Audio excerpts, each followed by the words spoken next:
So in this video, we are going to talk about limerence and this idea about what limerence really is, the deep subconscious factors that actually trigger limerence in the first place, and the powerful feedback that it's giving to you about yourself.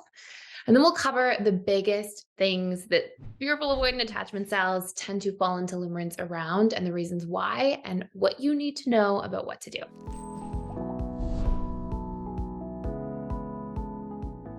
So first and foremost, you can think of limerence as essentially being obsessive infatuation with somebody. It tends to be more extreme.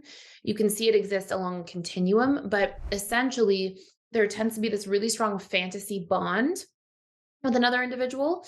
There can be a bond in reality as well, but the fantasy bond far supersedes and overpowers the bond in reality. And this tends to be something that, especially for a fearful avoidant, they can even feel a little bit frozen around. They can feel like when they're around this person in this person's company, they may struggle to feel like they know what to do or know the right things to say. And you can see experiences of limerence be things like obsessive thinking about somebody, having a hard time focusing on your own daily activities in life. And it can go all the way up to this: I can't eat, I can't sleep. And in more extreme cases along this continuum, you may even see limerence be things where, somebody does something like show up at the other person's house unannounced or drive by their home a lot to see if they're around and try to bump into them. Things that are not necessarily healthy, right? These sort of extreme dynamics that are caused by limerence. And whenever we have anything that's extreme, I really want to encourage us to get curious about it. Don't judge yourself. Don't shame yourself. There's just something happening at the subconscious level of mind, and it's important to dig into. Now, fearful avoidance as a general rule will not tend to struggle with extreme limerence the way other attachment styles might. I do tend to see this a little bit more in other attachment styles, but fearful avoidance can go through limerence, but it tends to be for shorter periods of time, and then they tend to close down quickly the moments they see signs of danger, rejection, their needs not being met by the person, anything of that sort. They can kind of go cold really quickly. Whereas with other attachment styles, namely anxious, preoccupied, and dismissive avoidance, sometimes they can have more of an ongoing pattern of limerence that can extend out for longer periods of time. So when it comes to limerence, we'll see some really powerful things that actually drive it and some really powerful feedback it's giving to you about yourself. And it's that we have three things that drive attraction. Number one is your subconscious comfort zone. We tend to be attracted to things that feel familiar at a subconscious level. So if you are somebody, for example, who had their boundaries violated a lot growing up, you may violate your own boundaries to please other people in your adult life. And then you may be attracted to subconsciously, right? Your conscious mind knows better and will be like, that's not good. But your subconscious may actually be drawn to people who also violate your boundaries, because it feels familiar. So it's like we often can have these experiences of, our subconscious and unconscious mind collectively are picking up to a billion bits per second of data, whereas our conscious mind, the amount that's reaching our conscious awareness, is only 40 to 60 bits per second by comparison. So in a very short period of time, we're building this very intricate web of information out about another person based on their body language, their tone of voice, their micro expressions, how long they maintain eye contact, all these different things. And so we can very quickly be drawn to people who give us signals that they will be familiar in the ways that they treat us, similar to how we treat or feel about ourselves. Now, that's a topic for another conversation because that's actually not one of the biggest features that drives limerence. It's a big feature that drives attraction. But when we talk limerence, we're usually talking the next two things that become huge. And these are when somebody meets a deeply unmet need. Okay. And especially a need that you've been starving for. Or if somebody expresses traits that you have repressed or disowned. Okay. So we're going to talk about what that means here in the context of fearful avoidant. So I had a fearful avoidant client one time, and this client shared with me this story. They actually came in and they were dealing with the relationship that they were having to somebody, right? They came in to work on that. They came in for the first two sessions or so, and I was having discussions with them about, that relationship and how it was unfolding and what was going on.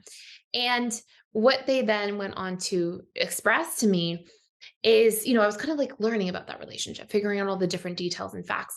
And then they came in I want to say it was the third session, and they said, I am having this crazy experience where I'm here to try to make my relationship work. And instead, I met someone in the coffee shop the other day, and I keep going back to the coffee shop at the same time trying to run into them. And I'm like just fixated on this person. I keep thinking about them. Does this mean it's my soulmate? What's going on here? And I was like, okay, tell me about this. And they said they kept thinking about them. They were obsessively ruminating about them. They were thinking of all the different scenarios of what would happen when they would bump into this person the next time. They kept going back to the coffee shop over and over again to see if they would, bump into them again. And they like would dream about this person at night or have trouble sleeping, think about them in the middle of the night. So these are like the characteristics of limerence, right? This is where I'm hearing, okay, we're in limerence territory, especially in dynamics where it's like a very short interaction.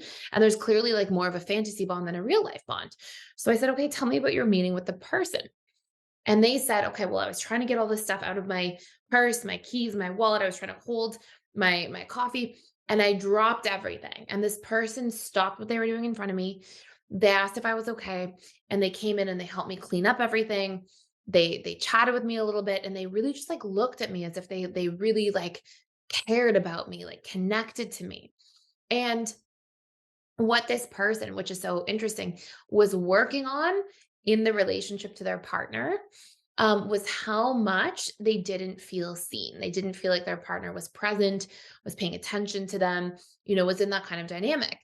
And so, it was so interesting to me because I'm sitting there sort of putting the pieces together, going, like this person represented this deeply unmet need that, first of all, this person that I was working with had in the relationship to themselves. They really weren't in touch with their own feelings, their own needs, their own boundaries.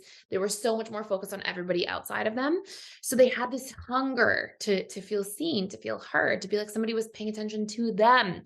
And then they were also not getting that need met from their partner. And these are the types of contexts that will develop limerence around. So this person in the coffee shop and this little short interaction made them feel seen, made them feel important, wanted, it's sort of like present, the center of their attention. So some of these big needs for fearful avoidance when it comes to things that you'll tend to fall into limerence around or have the likelihood of it are to feel seen, to feel like somebody is present with you, to feel heard, to feel important or prioritized, to feel unconditionally accepted can be other ones. These are not related to this client in the coffee shop, but to feel safe to be vulnerable or to open up, to feel received when you open up, right? To feel like somebody really hears you and cares and expresses that, to be able to trust, to feel like you can explore or do fun activities with somebody, or things that are novel or new. So these are really common ones. And it's because these are often needs that a fearful avoidant deeply doesn't get in their childhood or upbringing and then doesn't have in the relationship to themselves. So the moment somebody comes outside of you that represents these things, that is where limerence can form. And limerence often forms almost immediately for a lot of people. It's not always the case, but it often is the case. So it's really telling you powerful things about the relationship to yourself and like what your subconscious mind is hungering for, right? What feels void within you that needs introspection, that needs care in terms of these needs. And before we go into the traits part here, if you want to do a real deep dive in this and actually how to meet these needs and come up with strategies to meet them yourself, how to prime your subconscious mind to express them and better receive them from others, and also like to talk about them in your relationship, right? So going back to that client, I'll just tell you this really quick. What I had this person do was actually express to their partner what those unmet needs were and get really clear about it. And that was part of what healed that dynamic, improved their relationship so they could keep growing together, and helped her drop the limerence to the person, right? So you'll see that dynamic at play. And then you have to do trait integration work, which is going to be our next piece, which is if somebody's expressing your repressed traits, that can also be a factor leading to limerence. And a lot of trait integration work means nourishing those traits within yourself, learning to express them or learning to see how you already have them. I'll give you some examples of that in a minute.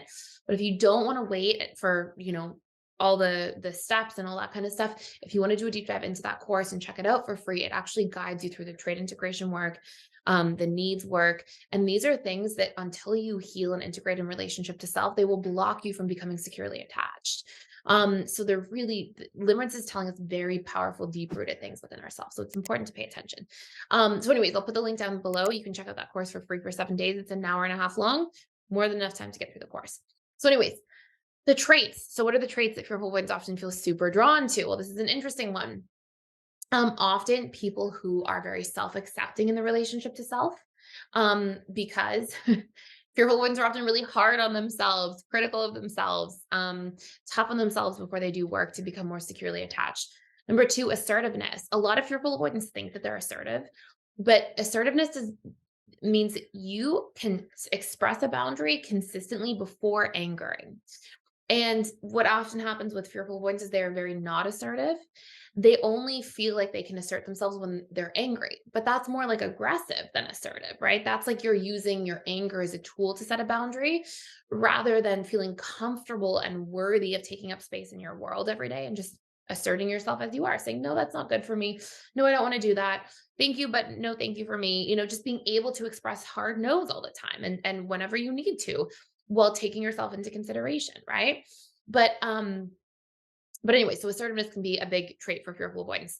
Again, self-accepting, as I mentioned, carefree can be a big one that fearful avoidants are drawn to because fearful avoidants are often not carefree. They're often putting a lot of pressure and expectation on themselves and their relationships or so many areas of life. So they can feel so drawn to that as a trait. And it can cause them to have that really strong dynamic of limerence at times. People who are self-assured, people who are stoic, grounded, calm, all these things that represent the opposite of the fearful avoidance dysregulated nervous system. So you'll see a lot of these different traits. There are many more, but these are some really important ones to start with. And what it means is that you've got trait imbalance within the relationship to yourself. Either you're not seeing that you have the capacity to own these traits, or you're not actively expressing these traits. You're trying to push them down because you're scared of them. You've got negative emotional associations to them. You might think, if I'm carefree, nothing will ever get done and I won't be safe in the world, or I'll lose everything that I built if I'm carefree. And then all these bad things will happen. Or, if I'm calm, I'll be boring. Like there can be so many things that are not true, but you've made true because you've been conditioned to think this way or see things this way. And this is your work to clean up. So when you start doing trait integration work, it's kind of like golden shadow work. And you start learning to meet your own needs, you prime your subconscious mind to integrate these things, have a healthier, balanced relationship to self, become much more securely attached. And then you can also be attracted to people who still express these things, but it won't be destabilizing limerence based attraction. It will be grounded, rooted, healthy attraction that will also allow you to have the form of attraction you need to also develop secure relationships with individuals who have these traits or meet these needs. Whereas often with limerence, we get into a dynamic where the relationships are not likely to be successful when you're in limerence because you're not yourself. The person's on a pedestal. You put all these expectations on a person. You're more likely to go through the infatuation resentment cycle when you put people on pedestals. And you usually don't feel worthy of receiving these things, or your subconscious mind will block it because they don't feel familiar. So while it will feel good, it will be short lived, and your subconscious will come to reject these traits or needs being met from others. There's a lot more I could say about this, but I'll try to keep this video short and succinct. So that is a great place to start for today. If you want to do a deep dive into the limerence course and learn more about all of that stuff, you can for free for 7 days using the link down below. And I really hope you enjoyed this video and that it made sense. And thank you so, so much for watching. And if you enjoy this channel, please consider subscribing and hitting the notification bell as I put out daily videos for you on all sorts of different topics about integrated attachment theory, relationships, and the subconscious mind. So thank you for watching, and I will see you in tomorrow's video.